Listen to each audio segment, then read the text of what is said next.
Hey everyone, it's Jack from Cultaholic.com, and this is 9 pitches for WWE Hell in a Cell 2020. I am joined by Adam Pacitti and Maffew of Botchamania as well. How are the pair of you doing?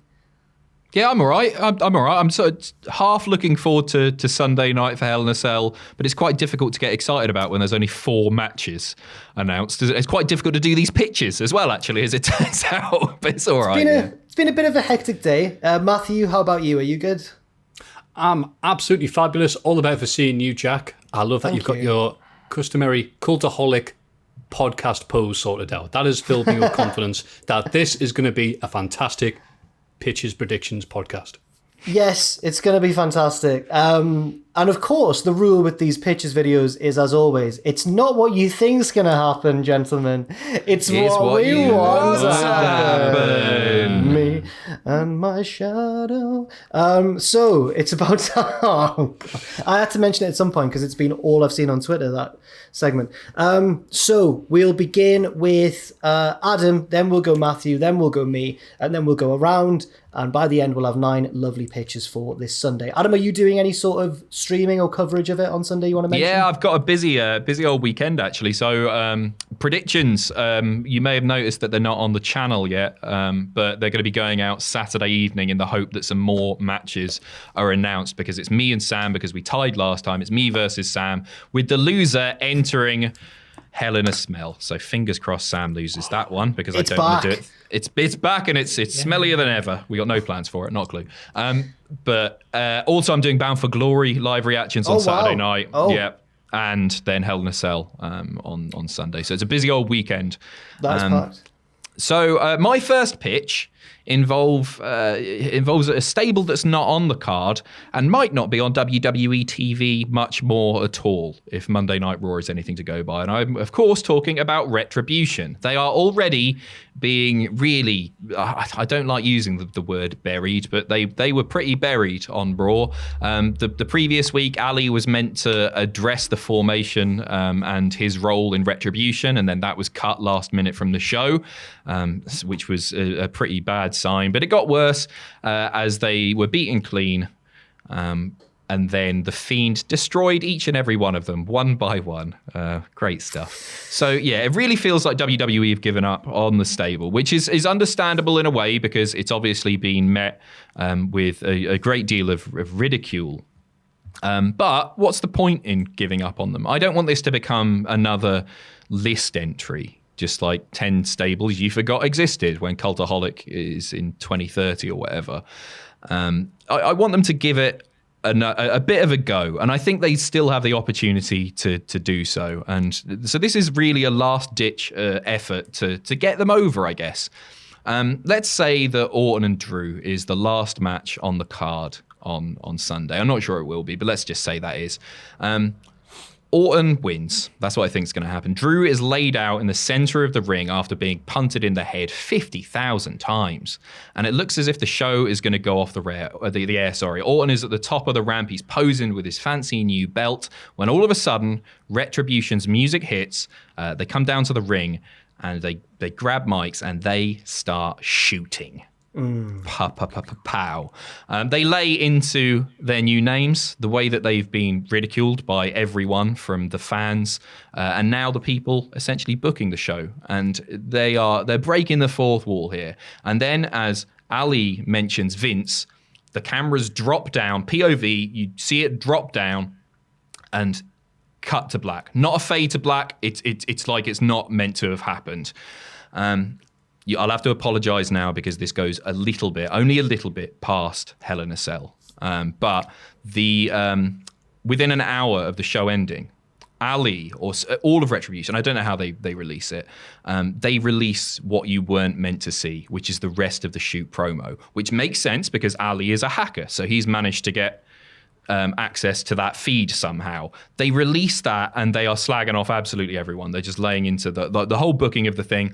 And because of that, I think people would sympathise and think, hey, these guys have had a rough time of it, and it is silly, and they're really good wrestlers, and they deserve better. So the next night on Raw, a video from Vince plays to kick off the show saying that they've been fired. They won't be mentioned ever again.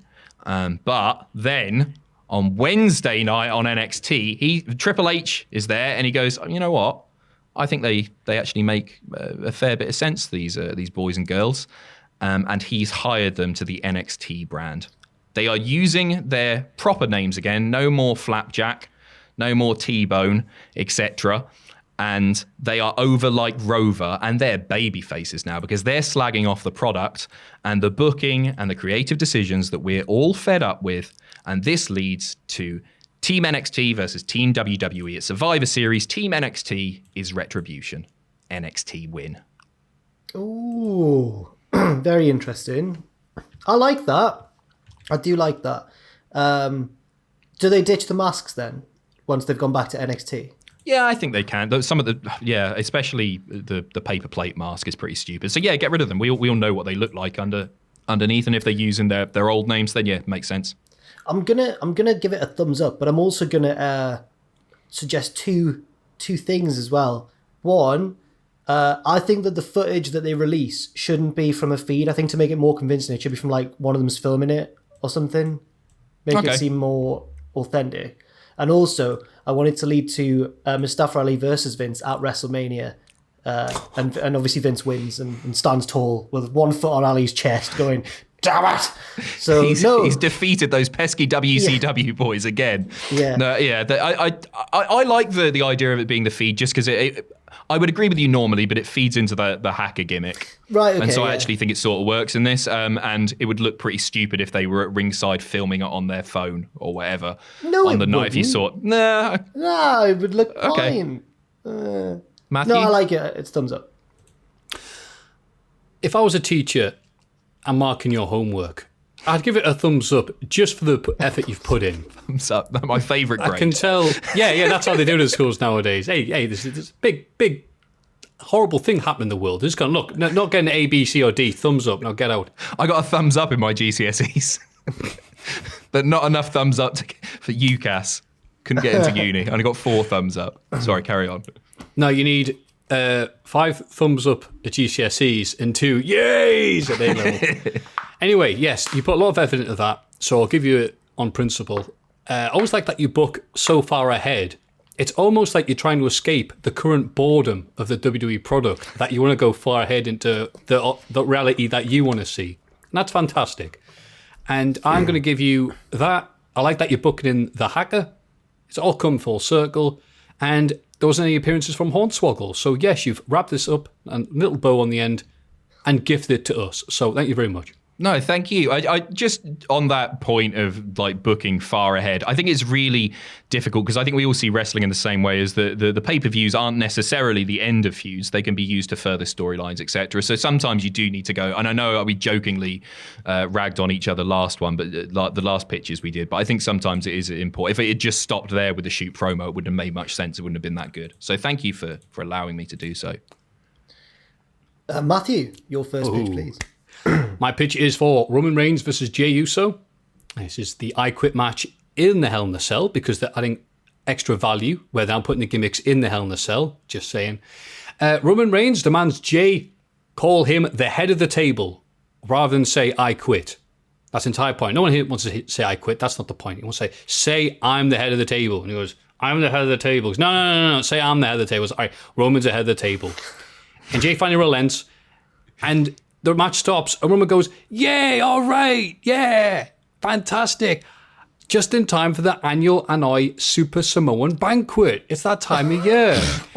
Family, I can't whistle. And the entire Hanoi family come down. Can he get a horn out and call? Yeah. Hanoi's assemble. And they all come down the aisle. Hanoi. And Hanoi in the cell. And now, look, and they all come down with one of those big long tables, shove it in there, and they start eating. It's that time of year when the Hanois like to get together and eat their food. And it's there. Everyone's happy. They're all barefoot. They've all got the leis around their neck. Rikishi splitting wishbones with Samu. Good times. And then, obviously, Roman Reigns is sat at the head of the table. That's right. So Jimmy Uso shows up. And everyone goes, hello, Oos. And the entire table goes, hey, Jimmy. And then he says, I bought meat to the annual Hanoi Super Samoan Banquet. And Roman says, "Oh, fantastic. What type of meat did you bring to the annual Annoy Super Small Banquet?" And Jimmy yells, "Beef!" and knocks Roman Reigns out. And that gives us Jimmy versus Roman at the next pay-per-view, which will probably be in a week's time. And yes, I did take that off the tweet. That's why Jack reacted before I got the punchline. No, what? But I thought it was worth tying I thought it was your own. I was just thinking, what kinds of meat are there? And then I realised. Oh, okay, great. It's genius. It's another one where you saved it with a single line. I feel like there was one last pitches video rather, but the line I beef and then he smacks him is just so good that you can't. The rest of it was bollocks. It's obviously the worst thing we've ever heard. But the beef is so good. We've still got half an hour to go, mate. Yeah, too. Hey, what do you think, Jack? I mean, I'm giving it a thumbs up because you've saved it with that beef line. But I thought he was going to go a different way. I thought you were going to say, like, the food was off, and they were like, "Who's the chef here?" And then it's, "If you smell," and then The Rock comes out. If you smell what he's cooking, yeah. So that would have been good as well. The Rock's far too rich and famous to be cooking his own meals at the annual Annoy Super Small Banquet. The ass. Oh dear. Okay. I've got nothing to add there. Yep, thumbs up. Yay! You're going to uni. Go on, Jack. Save the segment. Well, I'm going to start with this. I'll start with a serious one. Mine's from Randy Orton and Drew McIntyre as well, but it doesn't involve retribution. It's actually a pitch. It's not my own. Owen suggested it. Cultaholic's own, Owen Morrison. And it's a really good one. So Drew wins in my scenario, and he's celebrating. It's all happy and stuff. And the key problem, I think, with this feud is that it's gone on for way too long. Like, Drew and Orton have been facing each other on several different pay-per-views now. So this should be the end of the feud. To set up the next thing that Drew's going to do, he gets attacked by someone hiding under the ring. And I think that person, or Owen thinks that person, should be Wade Barrett. And I think that's fantastic. And then we get England versus Scotland. Big, like, football's coming home. And we'll see where it goes from there. In my ideal world, because it is what I want to happen, I'd want Barrett to win. Because I think he deserves it. I think he got screwed a decade ago by the booking and not beating Cena and stuff. So I'd really love to see him win it. And then Drew can win it back from him maybe later on or something. But I just want to see Wade Barrett with a world title. I want him to do it for England, Wade. I think that's what it should be. So what do you think, Maffew?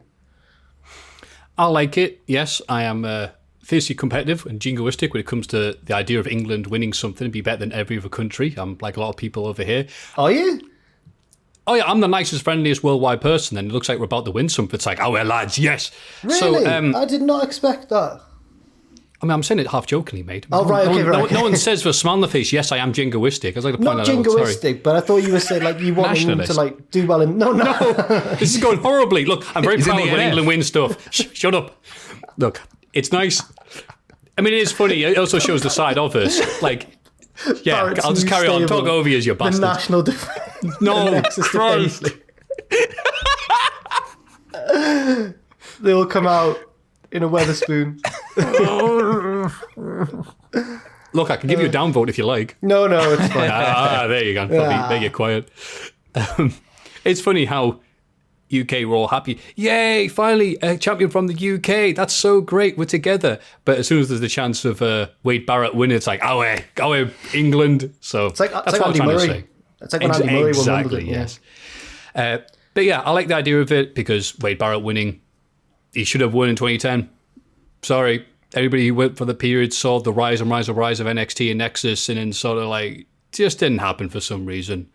So it would be nice for it to be redone 10 years later and get that little thing fixed, especially considering he's shown up right after a Nexus-S group is now on Raw. That's true as well. Mm-hmm. So what do you think, Pacitti? Yeah, I really like it. I'm not sure about Wade becoming champion at this point in his career. It would be nice, but maybe a little tokenistic. I'm not sure you'd get much out of it, especially if he just drops it back to Drew. But yeah, I you know what? I'd go so far as to say scrap another referendum, which a lot of the Scots desperately want, and have Wade versus Drew. And if Drew wins, Scotland, see you later. We'll be sad. If Drew wins, they get independence, and if Wade wins, he'd be a hero. That would make him the biggest superstar, well, in all of Scotland. And now we go live to the House. Now we go live to the House of Commons, where they've set up a big projector with Hell in a Cell, doing reactions, doing a big watch along, all socially distanced, falling asleep on the green sofas. Mr. Speaker, I'd like to make the motion that Claymore was sick. Order! I'm doing an order for Domino's Pizza. Who wants to put a tenner in? They can do that all night as well, because the Parliament bar doesn't shut at 10 like all the rest of the bars in the. It doesn't matter. I'm getting riled up. Easily done. It's a yes from me, just because out of any potential Drew dream match, I think Wade is up there. And obviously they've known each other forever, and Wade coming out for one more match, and I do think Wade should lose, but Wade coming out for one more match would be sensational if it was with Drew, because he would give him his absolute best, especially like you combine the fact last match with one of his best mates. Wonderful stuff. Have Rusev special guest ref, Alberto Del Rio, keep him in prison. No, I really like it. It's a yes from me. Thank you very much. Also, did anyone see Barrett's interview where he was trying to kind of put this match into motion and said that he used to pour beans on Drew McIntyre? I used to pour beans on him. That must have been a true incident then, because it's way too specific to... Why would he have poured beans on him? Was it just two lads having a bit of a laugh? I don't understand. I loved it because I saw the BT Sports thing, wasn't it? And they were just like, it was clear that like Barrett was just completely ribbing him. I'm not sure he was trying to set up a match at all. I just think he was being a jokey dick to his friend. I love it. Bants. My next one is involves a match that nobody wants to see, which is Elias versus Jeff Hardy. Nobody's excited about this. It's not a pay-per-view caliber match, if we're honest. I know Elias has just come back, but come on. I know there's the storyline from ages ago. You went slightly there. Can you repeat what you just said? Yeah, sure. So I was just saying that nobody gives a toss about this match. So I know there's the storyline with the car thing. I think it makes Elias look like an idiot because it obviously wasn't Jeff, but I guess he's a heel, whatever. But he still looks very silly. So the match is about to start. Jeff's music hits. He comes out. Actually, no, he's serious. He walks down to the ring, and this is big boy.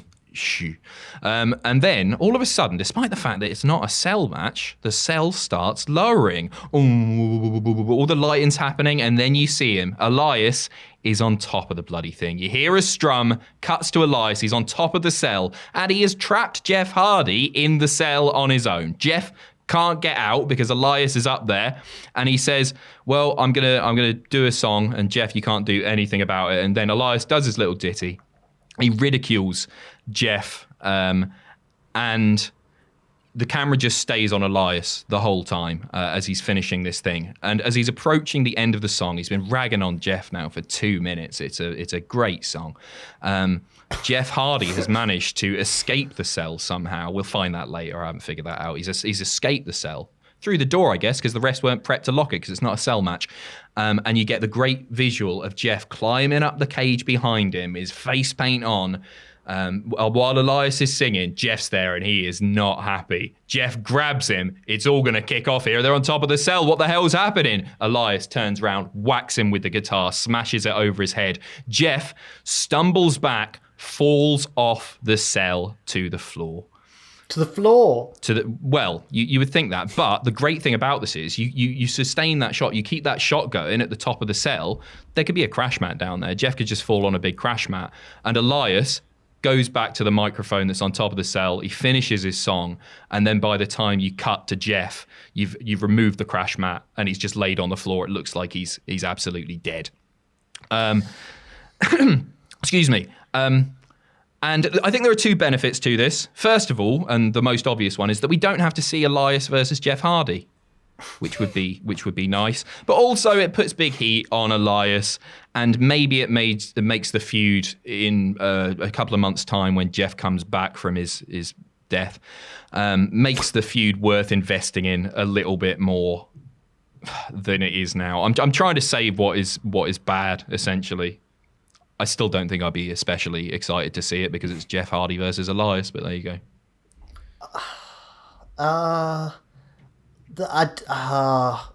It's going to get a thumbs down, I'm afraid, Adam. I could deal with that. There's various reasons. One, when the cage goes down, why wouldn't he check the door straight away? That's just a minor thing. Okay. But also, how does he finish his song? Because he smashed the guitar over his head. A cappella. Right, just... I didn't think about that. No, that's a big one. Yeah, maybe he's got one more line to sing. And it's just, and that's why I threw you off the cell. Or something. He knew it was going to happen. No, that's stupid as well. All right, he doesn't need the guitar to finish a song. He just goes, or he goes, there will be no encore, or something like that. Because there you go, there's the line. Okay. Yeah. Beef. He's got beef on the table as well. Sorry. Sorry, man. The work laptop's trying to update. I'm just delaying it. Talk amongst yourselves. I'm scared. No, it's all good. Fantastic. I like this view. You look like a little froggy. Like a little frog. Do you not think? Like that. Yeah. So, Maffew, what are your thoughts? Now he's self-consciously doing this. It's all good. Jack the Frogger. Hey. Yeah. I was going to say no. Because half of it I like. I like the idea of Jeff Hardy being trapped and then Elias being like, ha, and there's no match. Those are two positives. But the idea of Jeff Hardy coming off the Hell in a Cell again, I'm like, I'm actually getting, a bit sensitive about the idea of what Jeff's doing because he keeps on getting himself injured and hurt. And it's like, it's a bit sad at this point, to be honest with you. But then you said Elias sings like the exact bits, like, Jeff Hardy, you better not climb up this cell, because if you do, I'm going to send you to hell. And then the exact bit, Jeff realizes what he's singing, and he's like, uh-oh, and then he gets kicked off. I like that. That's perfect. I didn't say that. That wasn't my pitch at all. But if it needs a thumbs up, you can have it. Yeah. These podcasts are recorded, Pacitti. I think you'll find if you go back and see it, you did say that. So, yes, as long as he's singing, and Jeff's coming up here, and he better not, I'll hit him with my guitar. Quang. See, I told you. Quang. There's not. Elias' songs aren't that fast. Here it comes. Coming up the stairs. Yeah, you're right. Jeff has to, but Jeff's got to mash the pad to go up the cell that quick. You're right. This is so South Park. It's unbelievable. He's on his way up the stairs. Jeff comes. No. Here comes Jeff again. Kick. Not my pitch at all, but yeah. Well, thumbs up to what I just said. I agree. Great. There you go. That's Maffew's. Jack, we're on to you. Oh, wait, no. Oh, I see what you're doing. No, he's being silly. Yes. And it's just as well because my second pitch, Drew McIntyre versus Randy Orton. My prediction for this match is that I browse Ask Reddit on one screen while having this match on another, and I read about the quickest way someone lost their job at work or the craziest thing that happened to a lawyer during a trial, rather than pay attention to a feud that wrapped up a month ago. And the only reason I can think of this match happening in the cell is the fact that this is actually the opportunity for Braun Strowman to come interfere during the match and leaving a big Strowman-shaped hole in the cell while he's yelling, Braun, like it's 2018. So instead of the cell being used to keep people out, they're running out of ideas here. There was an I Quit Hell in a Cell match, and there are 3 of them apparently on this Super Show. They're using it to emphasize other people. So Braun shoves Drew through the cell wall to make Drew McIntyre coloured crayons, and then uses the wall to make shredded Orton for his quesadilla that he'll have after the match. Match goes to non-contest, and this sets up Drew versus Braun for the next pay-per-view, which will probably be in a day's time, while letting Randy Orton focus on his promos as he puts himself back together again on Raw, and that is it. That is basically it, because I'm so bored by this feud, I'm looking forward to the interference during Hell in the Cell. What do you think, Jack? Ross has done a very similar pitch before. The infamous, maybe the best pitch in the history of 9 pitches. The one where he wanted George Miz to go through the cell and turn into chips. You're right. I can't believe that you're pitching Braun, of all people, to save this. And your dream way of getting out. Keep in mind that you can pitch anything in these. The world is your oyster. That you've decided, you know what would make this more interesting? A man who has just had a really bad world title reign and hasn't been especially fun to watch this year, at least. That is a good point, Pacitti. I'm glad you brought that up because Braun is being... He's doing a Sam Driver. Well, I took this into account. Did you? Objection, Your Honour. Boring Strong Broman, to his friends, has been that because he's not been doing the things that made him cool in the first place in 2018, when he was not going for ambulances and just going, brrr. Now he's doing that. So the cell is designed to make Braun look good. He can go through it, he can wreck it, he can do what he likes with it. He can suplex the cell if he wants and just take out a few CRT monitors in the front row. Braun Strowman doing those cool things is the Braun Strowman we all like. Boring Broman taking pictures of syringes in his bathroom. That's not what we want. We don't want that. What? We saw them on Twitter. What? Oh, I missed this totally. Oh, no. Yeah, so did Braun. So I think it's a good way of resetting him because it's a lot better seeing him wreck stuff and be cool rather than him beating Keith Lee in 3 minutes. So, part of the plan.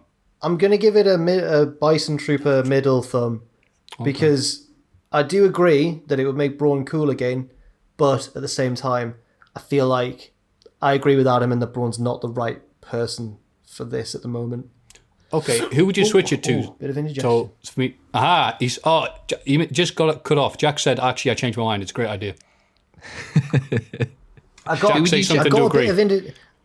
bit of indigestion, and the Discord cut out at the same time. It was a really good cut out. You went, Yeah. disappeared. I was like, "Oh, what's going on?" Oh, it's a bad virus you've got there. But was there any other wrestler that you could change Anyone to have the literally exact anyone. same? Yeah. Well, I already said Wade Barrett, so that's my answer. I'm not gonna- What to put in Braun's position there? Keith, I guess. But he's just Keith's lost just loads. infinitely more interesting. Well, yeah, but I mean, he Braun's- is. You're right, but you know, Braun's boring.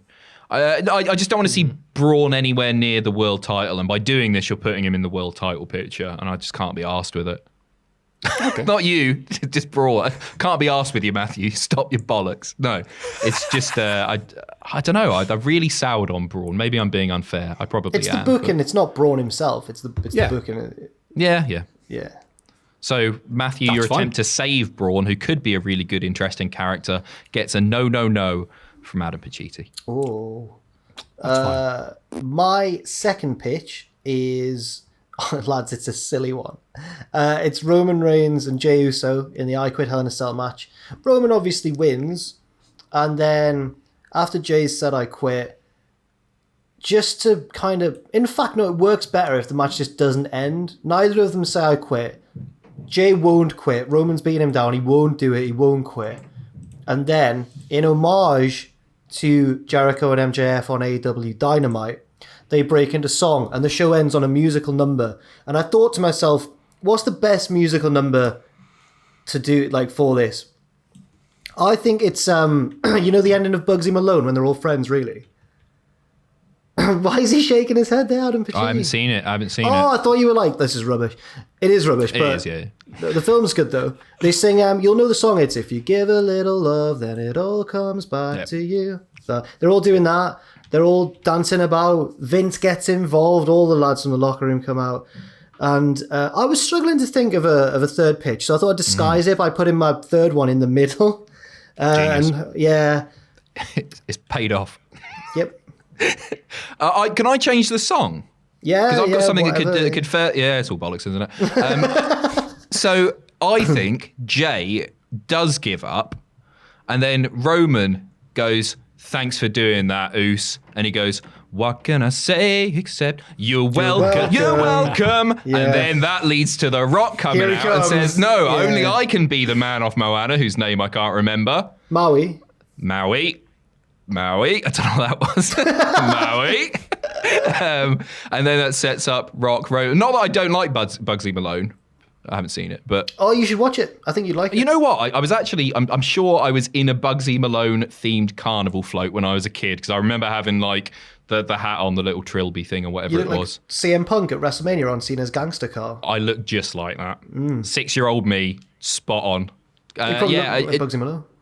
It's a yes from me. What? Okay, thank you. Yeah. Cheers. Matthew? yeah, I like the idea of what? I can't believe it's done it. I can't believe it's got 2 yeses. you know what? That just sort of slipped out. I just didn't know what to say, so I just went, it's a yes from me. It's awful. It's the worst. Yeah, why not? Yeah, it's crap. It's silly. It shouldn't end a pay-per-view. It's Hell in a Cell. Fantastic, Jack. You are now working for WWE Creative. Yes, well done. Thumbs up. Thanks. He's done it. Adam, can we have your third and final pitch, please? Yeah, it's a serious one to end on from me. And it involves a man who isn't booked on the show. It's Daniel Bryan. And this is a really, really simple one here. Bryan's back, obviously. He came back on SmackDown. He comes to the ring. He cuts a great babyface promo. And then he brings up I don't want to call it the elephant in the room, the Intercontinental title in the room, because obviously he had to forfeit that way back when. And he just calls out Sami Zayn. And they have a bloody great match. Because at the moment, you've got a lot of... I mean, there's going to be some really good wrestling matches on the show and everything, but we don't have one that isn't in the cell. That without any sort of gimmick, that's just going to be two great wrestlers having a match without any shenanigans or whatever involved. So they have the match. It goes 20 minutes. It's brilliant. You don't need that much storyline leading into it. It's just a wrestling match for the wrestling belt. And Sami wins, further solidifying himself as a proper champion in WWE, beating a former WWE World Champion. He can bend the rules a little bit. That doesn't matter. And maybe that sets up a little Intercontinental title feud that can go for a few months with just really, really good matches, and matches that I would very much like to see on SmackDown or on pay-per-view. You can't complain about Sami and Daniel Bryan going at it, can you? Or can you, Maffew? No, you can't. Can you, Jack? No, you can't. No, it's a yes from me as well. Look at that. Easy. Well Ring done. of Honor, mid 2000s Ring of Honor there in WWE. It would be great. Yeah, it's a good point, then. Yeah, because the issues that they've been having the last few months have all sorted out. Done the season premiere and draft and all that silly bollocks. Time for something fresh. Daniel Bryan coming back. Drew Gulak sold off the Raw. Yeah, I like it. Cool. Maffew, Sweet. your third pick, please. It's also a serious one. It's also unfortunately timed because it comes after your one you just done. It's Bayley versus Banks, Hell in a Cell, and it doesn't seem right that it's almost happening like this. Been built up for so long, it's almost as if, is this match actually going to happen now? At Hell in a Cell, an unremarkable C-level show? Yeah. So I think Bayley should come in, and Banks is like, I'm going to get you, all this, I can't wait to tear you apart. And Bayley's like, no, don't be like that. I mean, I'll hurt you and everything, but we can still be friends, right? And like AEW, because you know that AEW just don't get along. I've read that rumour on the cultaholic.com/news bit. So they go, oh, well, we can do a bit better than that. So Bayley goes, come on, we're friends, right? And she goes, come on, I'll prove we're friends, me and you. Seems today that all you see is violence in movies and sex on TV. And she goes, but where are those good old-fashioned values? Cuts to Banks. It's like, on which we used to rely. And then they both sing together, luckily the family got it. Lucky there's a man who positively can do all the things that make us. And then Banks waits for Bayley to do her bit. Bayley, your bit, you're Stewie. And she looks, and Bayley's actually left. And she says, so long, sucker, see you WrestleMania. And she loses via count out, but retains the title.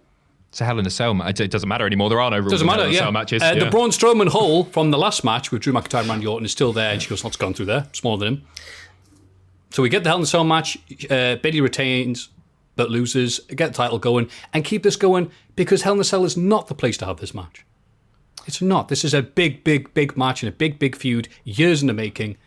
And so they get to have it and do it, but not do it at the same time. What do you think, Jack? It's just the most preposterous pitch of it. Why would you include a musical number in a pay-per-view in a Hell in a Cell match? It's just stupid. You need to put more effort into these pitches videos, I feel. So it's a big no from me. Well, fundamentally, at least you're fair. Fundamentally, I agree that this match shouldn't be happening at Hell in a Cell, and it is a WrestleMania match. But what you've just said there is an insult to our listeners.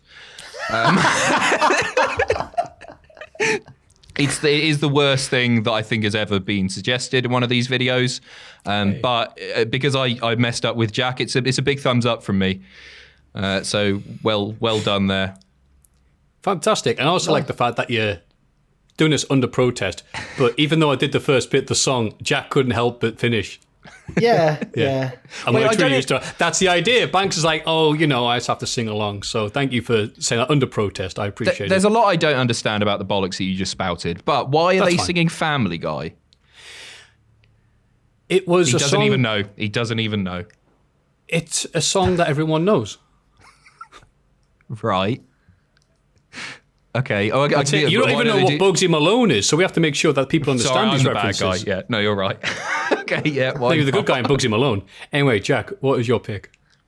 My last pitch is also Sasha and Bayley, but it's a serious one, unfortunately. Thank the Lord. Ideally, when this happened, this whole feud, and they finally turned on each other, I wanted it to, I wanted Sasha to disappear until the Rumble, win the Rumble, and then it would be Bayley and Sasha at WrestleMania. We're not getting that now. So I feel like Sasha probably should win the title in Hell in a Cell. Then maybe Bayley can win the Rumble, and then they can have their... I just want them to have a big WrestleMania match, basically. So I'll go with that, and I'll say that's the long-term goal. But there's also a short-term part of this pitch as well, which is that after Sasha's won, and I don't think it should be against Bayley because she'll have been battered by, the match the night, like the week before. But I think on SmackDown, Sasha should have a surprise challenge from somebody. And I can't decide who. Somebody who could viably beat her. And everyone thinks, well, she always loses her first title defense. This is going to be terrible. But then she pulls out the bag and actually wins. But Charlotte. I can't...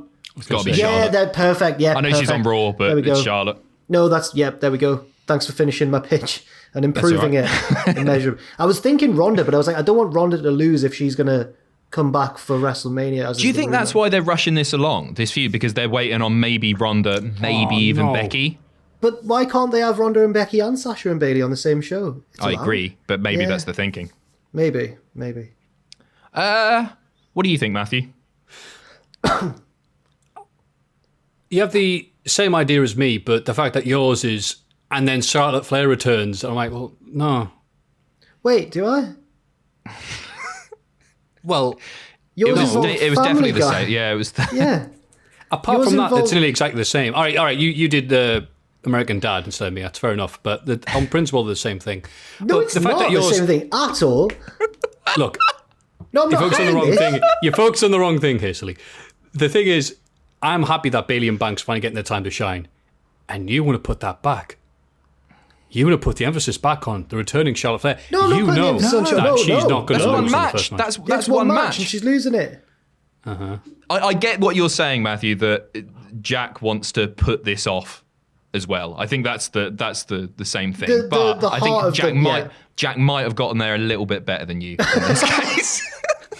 See, I'm just trying to tenuously argue it as best I can, but I'm not doing a good job, am I? Yeah, it's a good idea, Jack. Well done. Thank you, It's a mate. good idea. Cheers. Thumbs up from me, pal. Well, that concludes our 9 pitches video. Who won? I think you won again there, Jack. Oh, did we do winners? But we're all winners except the listeners.